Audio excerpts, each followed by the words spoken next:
O risco Brasil caiu para o menor patamar em um ano hoje, segundo a S&P Global.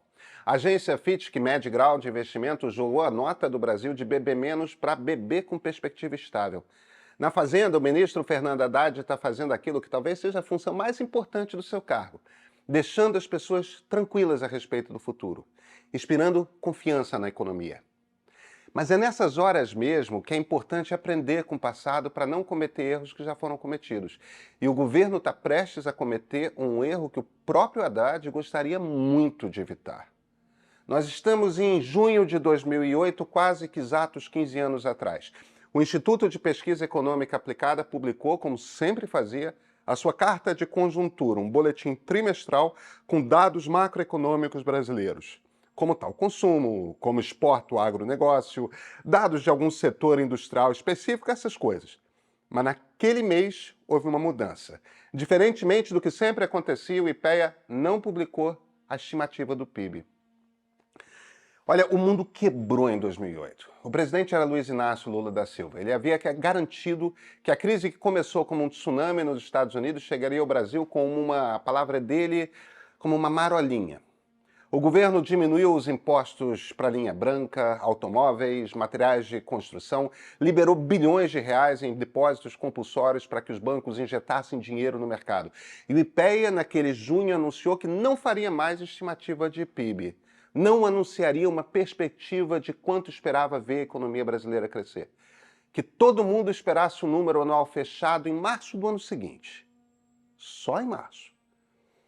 O presidente do IPEA era Márcio Postman, o mesmo nome que o PT quer impor agora, esse ano, no comando do IBGE. Olha, ninguém lembra com saudade de Postman no IPEA, ninguém. Ele chegou ao comando do Instituto pouco após Antônio Palocci ter sido obrigado a renunciar ao Ministério da Fazenda. A sua primeira ação foi demitir uma penca de diretores com os quais discordava. Aos poucos foi mudando a maneira de o Instituto funcionar. Onde antes havia liberdade intelectual para se pesquisar o que fosse, critérios começaram a ser estabelecidos. O IPEA estava a serviço de um único projeto ideológico. Pesquisas que se mostrassem favoráveis a algum projeto de privatização, que sugerissem que alguma privatização passada tivesse dado certo, esses não veriam a luz do dia. Números que sugerissem que uma política econômica com presença pesada do Estado pudesse ter sido melhor conduzida, também seriam caladas. Essas eram as reclamações que vinham lá de dentro. A de que Márcio Postman tinha um projeto que era o de ressaltar os números que confirmavam a sua preferência política e fazer sumir aqueles que não lhe interessavam. Gente, que para ele ideologia é a única força motriz, fica claro num tweet de agorinha mesmo, de outubro de 2020. Além de fortalecer o curso do processo neocolonial, o PIX aprofunda a lógica da financiarização rentista que não se preocupa com a produção, mas com a circulação do dinheiro. A nova operação bancária reduz o tempo de circulação do dinheiro e aumenta mais a movimentação bancária. Parece complicado?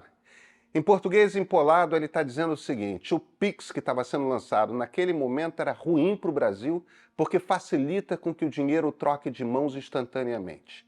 Na cabeça de Postman, de muitos economistas como ele, dinheiro circulando muito rápido na economia é dinheiro que não está nas fábricas sendo investido em produção. O que aconteceu no mundo real é que o PIX foi a libertação para dezenas de milhões de brasileiros que se digitalizaram, encontraram mais clientes por WhatsApp, recebem na mesma hora pelo celular e vão para a próxima na batalha do dia a dia. Um cara como ele, que se diz preocupado com quem precisa de grana, foi contra o PIX. Quero ver entrar na periferia e falar isso em voz alta.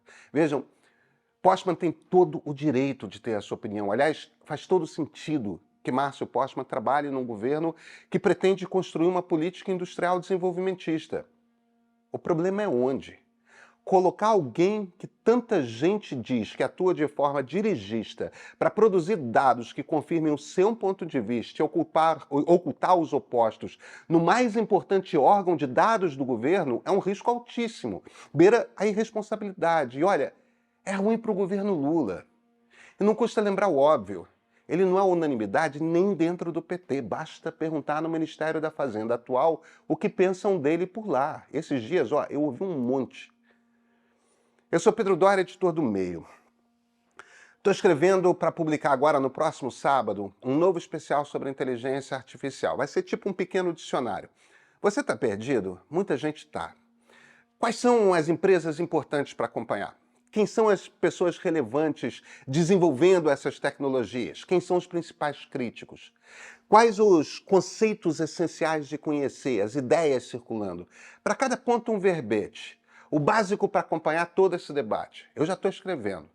Sábado você recebe por e-mail. Basta ser assinante premium do e-mail. Vai. Um chopp por mês, um café. Menos de R$10. Assina. E esse aqui, esse é o ponto de partida.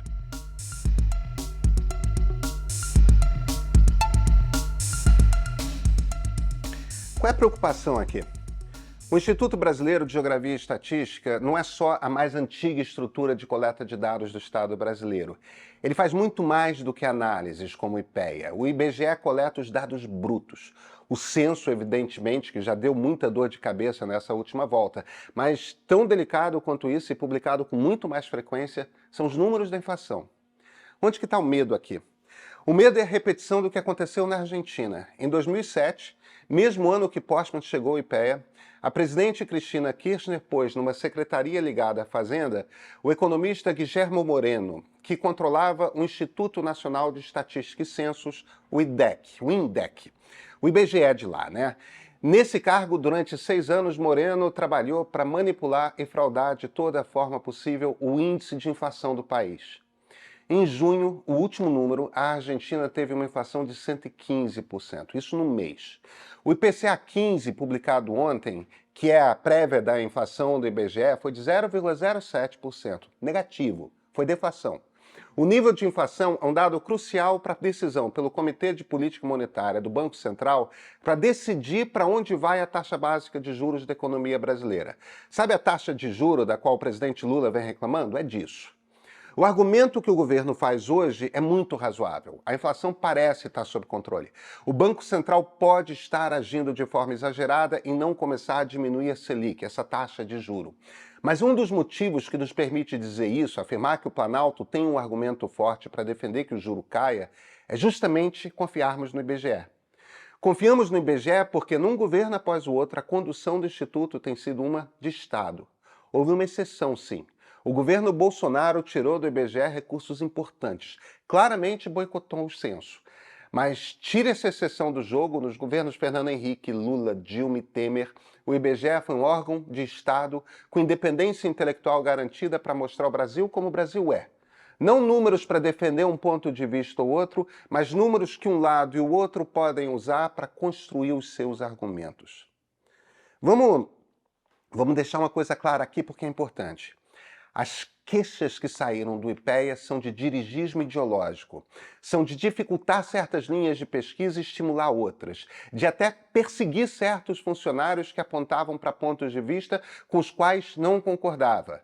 Mas ninguém acusa o Postman de manipular, de maquiar dados.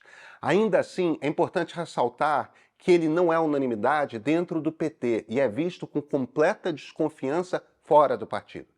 Mas o pior é que não faz nenhum sentido para o presidente Lula botar alguém como ele no comando do IBGE.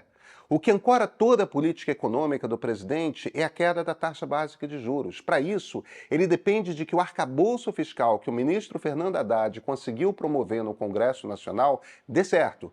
E precisa que a reforma tributária seja aprovada. É evidente que o governo percebe isso, porque afinal estas são as suas prioridades. A reforma tributária não vai gerar efeito real durante esse governo, ela só vale para depois. Então, por que tocá-la tão cedo como prioridade? Porque ela gera a percepção de que vai ser mais fácil fazer negócios no Brasil no futuro próximo. Estamos falando de um conceito muito simples, mas essencial em economia. A gente está falando de confiança. Investir em produção, que é a essência do que o governo deseja, é um esforço que depende de confiança, de acreditar que o Brasil vai estar bem daqui a 2, 3, 4 anos. Porque é um dinheiro que você imobiliza hoje contratando gente, alugando imóveis, comprando equipamento, para ver o lucro aparecer daqui a muitos anos. Essa revisão da nota da Fitch, que saiu hoje, é para ser comemorada pelo governo. É mostra de que quem está agindo está gerando confiança. Jura que é numa hora dessas que vai se escolher talvez o pior nome dentre todos os economistas do partido para dirigir o órgão que gera dados brutos sobre como está a economia do país? Justamente o nome que vai botar o IBGE no centro do alvo de escrutínio, de dúvidas, de preocupação? Que parte do comando do PT queira Postman é compreensível. Mas o presidente, porque no fim das contas a decisão é dele, o presidente fazer isso é dar um tiro no pé. É criar desconfiança onde é desnecessário, é criar dúvidas que vão gerar dores de cabeça para o governo, dificuldades para o projeto. Não faz nenhum sentido. E o que vai acontecer aqui todo mundo já conhece. Dá uns meses e vai começar a ter técnico do IBGE reclamando de interferência, de sabotagem interna, de espaço retirado. Dados que eram publicados com frequência vão começar a sumir. A gente já viu esse filme antes, a gente sabe como funciona. Muitos economistas atribuem à política do governo reagindo à crise de 2008, lá atrás, o início da crise econômica que explodiu no governo Dilma Rousseff, ele custou alto em popularidade e apoio político. O PT se fecha em copas quando o assunto é explicar por que a economia desmoronou a partir de 2013 e 2014. Não tem uma tese clara a respeito do que foi feito de errado. Não tem um bom estudo que afirme que foi bom para o Brasil aquele número enorme de incentivos lá atrás. No máximo, dizem, e repetiu-se muito isso durante a campanha eleitoral, que Lula não é Dilma. Tudo certo, não é mesmo? Mas não houve só acertos no seu governo e entender o que deu errado antes é fundamental para não errar de novo, isso é básico. Márcio Postman é daquelas pessoas que trabalham para que não se descubra o que deu errado.